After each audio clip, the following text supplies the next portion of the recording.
क्या क्या कर लेंगे। आपने आपने डेड इकोनॉमीज थी ना, तो डेड इकोनॉमीज में इतनी बड़ी इन्वेस्टमेंट, आईफोन क्यों इन्वेस्टमेंट लेके आ रहा है? गूगल आपके हाथ में है, रोक के दिखाएं गूगल को। डेड इकोनॉमी में गूगल इन्वेस्टमेंट लेके आता है। एक और बहुतान भी लगा है इमिग्रेशन का। दिस इज के इंडिया जो सा है वो चीट करता है इमिग्रेशन के अंदर। एंड स्पेशली अगर देखा जाए तो in the half of the world हमें जो सीईओज हैं वो इंडियंस नजर आते हैं। वाई? आप ये देखें ना, आप ये कह लें कि सबसे इजीएस्ट वीज़ा पूरी दुनिया में इंडिया का मिलता है। सबसे आप ये कह लें कि और इंडियंस को पूरी दुनिया में सबसे इजी वीज़ा जो है वो आप ये कह लें कि दूसरे ममालिक का वो इंडियंस को मिलता है। तो इसमें कौन सी इमिग्रेशन है यार? आपने आपको ये देखें, एक ख्वाबों की दुनिया में ये रहते हैं ये आप, और ये अपने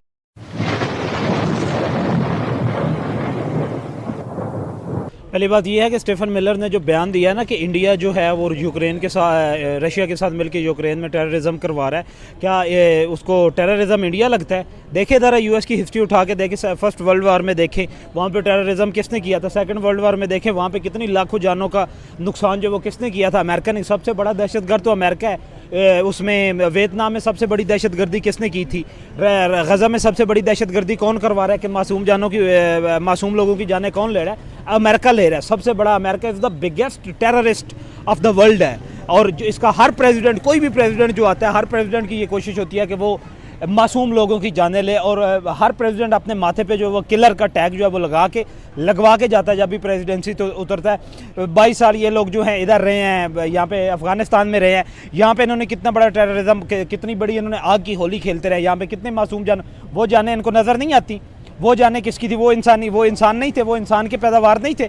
वो जाने नहीं है जो इनको आप जाने यूक्रेन की नज़र आ रही हैं। और इंडिया कभी भी इस तरह की कोई भी ऐसी हरकत नहीं करता, और ना कभी अभी रशिया के साथ आप ये कह लें कि आउटस्टैंडिंग रिलेशन है इंडिया के, लेकिन कभी भी इंडिया रशिया के साथ मिलकर यूक्रेन में ना तो नस्ल कशी करेगा, ना इस तरह की किसी एक्टिविटी में इन्वॉल्व होगा, और ना कभी इंडिया ने रशिया को इस बात पे कायल किया या सपोर्ट करने की कोशिश की। यूक्रेन में आम कॉमन पब्लिक का अगर आप लोग नुकसान कर रहे हैं तो हम उसको सपोर्ट करते हैं। वो अलान हर जगह पे नेशनल सिक्योरिटी एडवाइज़र जो है वो भी इसको डिफेंड करता है, वो भी इसके अगेंस्ट बात कर रहा होता है। डॉक्टर एस जयशंकर कर रहा होता है, अमित शाह कर रहा होता है, राजनाथ कर रहा होता है। उससे पहले अगर आप लोग देख लें तो भारतीय जनता पार्टी में सबसे पहले ये बात जो शुरू की थी, जैन संघ से निकलने वाली Bharatiya Janata party, Atal Bihari Vajpayee the great prime minister of the India. मैं कहता हूँ कि वो नेहरू से भी बड़े लीडर थे। अटल बिहारी वाजपेयी से लेके आप लोग देख लें उन्होंने कौन सा टेररिज्म जो वो इंडिया ने किया, किस मुल्क पे जाके उन्होंने कब्जा किया, किस मुल्क पे जाके उन्होंने लोगों को जो है वो कत्ल गारत किया, किस मुल्क पे उन्होंने जाके दहशतगर्दी फैलाई, किसी के साथ नहीं की। पाकिस्तान और इंडिया के दरमियान ताल्लुकात जो है वो सिर्फ और सिर्फ एक बॉर्डर, एक डिस्प्यूटेड टेरिटरी की वजह से इनके दरमियान हालात जो है वो ख़राब होते हैं, और वो भी मिलिट्री लेवल पे होते हैं। इंडिया ने कभी भी ना पाकिस्तानी पब्लिक पे अटैक किया, ना पाकिस्तान को नुकसान या कॉमन पब्लिक को नुकसान पहुंचाया, ना उनको किल किया। सेम एज इट इज़ कोई भी इस तरह का वाक़या जो होता है पाकिस्तानी गवर्नमेंट की तरफ से या पाकिस्तानी पब्लिक की तरफ नहीं होता। चंद जहादी तंजीमें जो होती हैं वो वहाँ पे कर रही होती है। इंडिया ने कभी भी पूरी तारीख उठा के 70-80 ईयर्स की देख ले, किस कंट्री पे जाके अग्रेशन दिखाया इंडिया ने, किस कंट्री पे जाके उन्होंने वॉर ऑफ अग्रेशन किया? किसी पे भी नहीं की।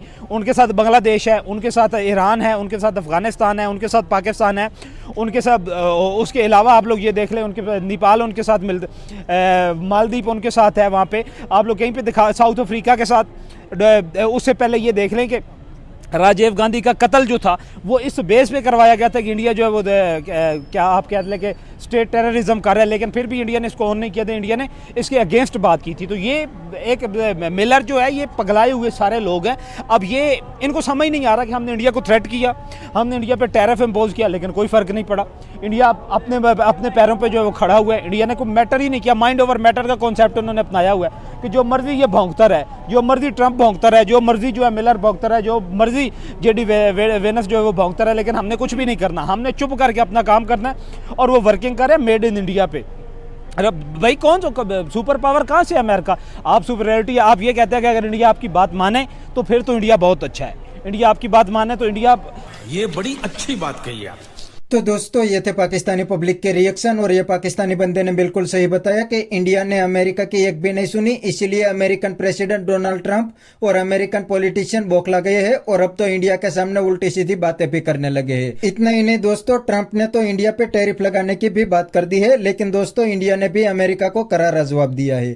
जी हाँ दोस्तों, अमेरिका सामने से इंडिया को F-35 जेट की ऑफर दे रहा था, लेकिन इंडिया ने साफ मना कर दिया है, क्योंकि इंडिया को अब पता लग गया है कि अमेरिका कभी कभी भी इंडिया को धोखा दे सकता है। और दोस्तों, ये अमेरिकन प्रेसिडेंट और अमेरिकन पॉलिटिशियन हवा में तो उछल रहे हैं, लेकिन इंडिया के सामने थोड़े दिन के अंदर ही लाइन पे आ जाएंगे, क्योंकि आज इंडिया की इकोनॉमी भी दुनिया की टॉप इकोनॉमी बन गई है। इतना ही नहीं, अमेरिकन कंपनीज के लिए इंडिया बहुत बड़ी मार्केट भी है। इसीलिए अगर इंडिया अमेरिका को जवाब देंगे तो अमेरिकन कंपनीज को भी बड़ा नुकसान होगा, इसीलिए अमेरिका भी लाइन पे आ जाएंगे। तो बस दोस्तों, आज के वीडियो में इतना ही। ये थे पाकिस्तानी पब्लिक के रिएक्शन। अगर आपको ये वीडियो पसंद आया है तो वीडियो को लाइक शेयर कर दीजिए और चैनल को सब्सक्राइब करना मत भूलिए। थैंक यू, मिलते हैं नेक्स्ट वीडियो में।